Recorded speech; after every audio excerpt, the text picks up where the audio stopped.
They say money doesn't grow on trees, but in the 16th century, Spain proved it could fall from the sky. While the rest of Europe struggled for a handful of copper coins, Spanish ships returned from the Americas loaded with tons of pure silver.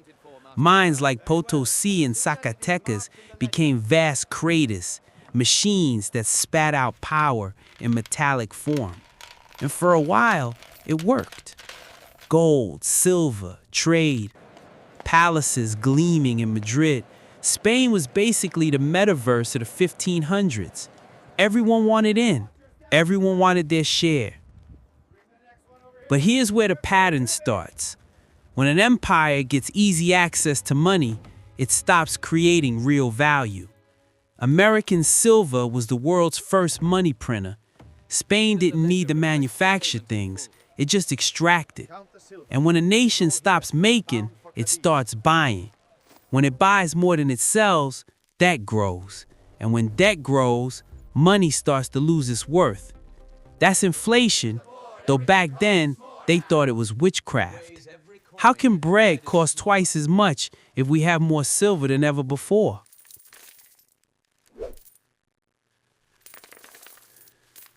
The silver boom sent prices soaring across Europe. Wages stayed flat, but everything else got expensive. The empire that once swam in wealth began drowning in it. And here's the twist. Spain's enemies got rich from Spanish silver. England, France, the Netherlands, all got paid by the empire, and with that money, they built factories, ships, and banks. While Spain bought luxury, they built power. Within a century, the pattern was clear. Easy money makes you rich, then lazy, then broke. And that's always the first step before an empire starts printing more than it's worth. That's how the age of infinite money began. And when gold and silver were no longer enough, empires found a new way to create it: paper. After Spain's silver started losing its shine, a new empire stepped into the light. An island nation, cold, gray, but obsessed with ledgers, trade, and contracts: Britain. By the late 1600s, Britain had a problem Spain never solved. They wanted to expand, trade with India, colonize, finance wars, but gold and silver were heavy, limited, and slow. They needed a faster kind of money, so they created one. In 1694, the Bank of England was born, not to protect the people, but to fund the war. Investors gave gold to the bank gave them paper receipts, and those receipts started circulating as if they were the gold. It was brilliant and slightly insane, because for the first time, money was no longer a thing, it was a promise. People trusted the paper because they trusted the crown behind it, but trust, that's the most fragile metal of all. The more the empire grew, the more paper it printed. Ships, colonies, railways, all paid with money backed by confidence. And when confidence runs out, you can't mint it back. Still, for almost 2 centuries, it worked beautifully. Britain used paper to move faster, think bigger, and project power farther than anyone before. The pound sterling became the world's reserve currency, the global benchmark for trade and debt, the gold standard everyone followed. But here's the catch. The empire's wealth was now an illusion held together by faith. Every note in circulation was a quiet whisper saying, "We swear there's enough gold for this somewhere." By the dawn of the 20th century, the cracks began to show. Wars, colonies rebelling, new industrial powers rising. Britain's paper promise was stretched to its limit. And when the printing presses started to outrun the gold in the vaults, the pattern from Spain returned. Because every empire, no matter how clever, eventually tried the same trick: print now, pay later. The British turned money into an idea, but America was about to turn it into an empire. When Britain's paper promise began to crumble, the world looked west. Across the Atlantic, a new empire was rising, one that didn't just trade with the world, it bankrolled it. After World War II, The U.S. was the only major economy left standing. Europe was in ruins, Asia was rebuilding, and America had two things everyone else needed: factories and dollars. In 1944, the world gathered in a quiet New Hampshire town called Bretton Woods. Delegates from 44 nations agreed to a new system. Every currency would be tied to the U.S. dollar, and the dollar would be tied to gold, $35 an ounce. It was stability, order, and a quiet power grab. Because the moment the world accepted dollars as good as gold, America no longer had to export goods to stay rich. It could export paper. Factories still worked, yes, but now the real factory was the printing press at the Federal Reserve. Slow dolly overspinning printing plates, sheets of green bills sliding out in rhythmic motion. For decades, the system ran like a dream. The U.S. could fund wars, highways, moon landings, and the rest of the world paid for it willingly because everyone wanted dollars. Dollars were oil, trade, safety, the new global oxygen. But behind the curtain, the math was breaking. By the late 1960s, America was printing far more money than it had gold to back it. Vietnam, welfare, Cold War spending, the bill was coming due. And then came the moment that changed everything. Archival shot recreation, August 15, 1971. Richard Nixon on television, calm yet firm. I have directed the Secretary of the Treasury to suspend temporarily the convertibility of the dollar into gold. That temporary suspension, it never ended. In one speech, the dollar was no longer gold. It was faith, just like Britain's note centuries earlier. Except now, the entire world believed in it. Close up, gold bars fading into digital numbers, then into glowing screens of currency exchanges. At first, nothing collapsed.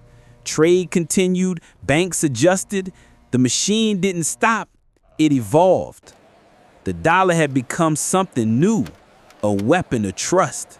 If you wanted to trade, you needed dollars. If you wanted to borrow, you needed dollars. If you wanted safety, you stored your wealth in dollars. Visual montage, oil tankers, skyscrapers, stock tickers, military bases, all subtly tied by dollar symbols in the background light. And as long as the world kept believing, America could print and print and print. No empire in history had ever pulled off a trick this powerful. Money was no longer a metal or even a paper. It was an idea enforced by confidence and might. But here's the catch. Faith is the last thing that breaks. And when it breaks fast.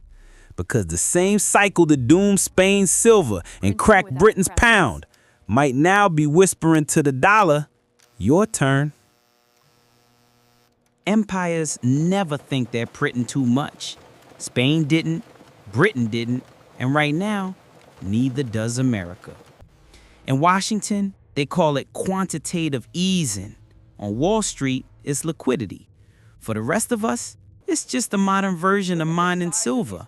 Except this time, the mines are servers, and the metal is confidence.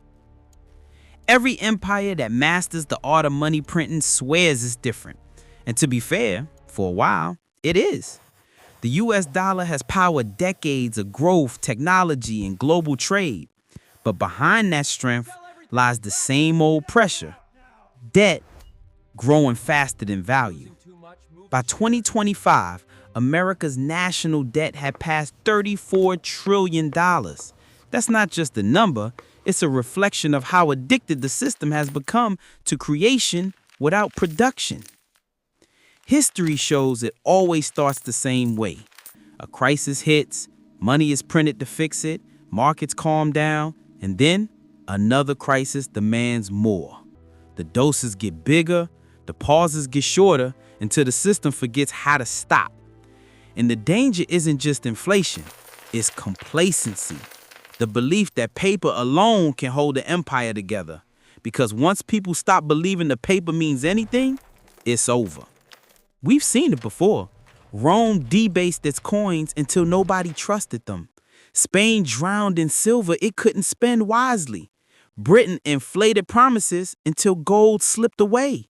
And now, the world's last reserve currency is built entirely on trust and the hope that trust will never run out. But here's the uncomfortable truth. Empires don't collapse when they run out of money. They collapse when they run out of belief. And belief, like gold, can be mined too deep. So, is the dollar next? Maybe not tomorrow. Maybe not even this decade. But the cycle is there, carved in history, hiding in plain sight. Every empire thinks it's the exception. Every empire prints its own downfall. The real question isn't when the dollar falls, it's what replaces it. Because the next empire won't conquer with swords or ships, but with code. Because history doesn't repeat, it rhymes in currency. Every empire believes its currency is eternal. Spain thought silver would last forever. Britain trusted its pound as solid as the crown. And America, it believes the dollar is too big to fail. But history doesn't care about belief, only balance. In the end, power and money follow the same law. They move toward whoever can turn trust into value. That's why the world's next empire might not be a flag or a nation, but a network. Because the true successor to printed money may already exist, encrypted, decentralized, borderless, not backed by kings or parliaments, but by algorithms and consensus. It sounds futuristic, but it's the same old story. The search for something people can believe in. And belief is the oldest currency of all. If Spain's silver was faith in metal, and Britain's pound was faith in promise, and America's dollar is faith in system, then the next chapter of money is faith in math. And maybe, just maybe, that's the final evolution. Not infinite printing, but infinite proof. Because in the end, empires fall, but systems survive. The question isn't which empire collapses next, it's who writes the code that replaces it. History never repeats itself, but every generation finds new ways to make the same mistake, believing that money once printed will never run out. What school never told you, because sometimes the collapse begins long before the printing stops.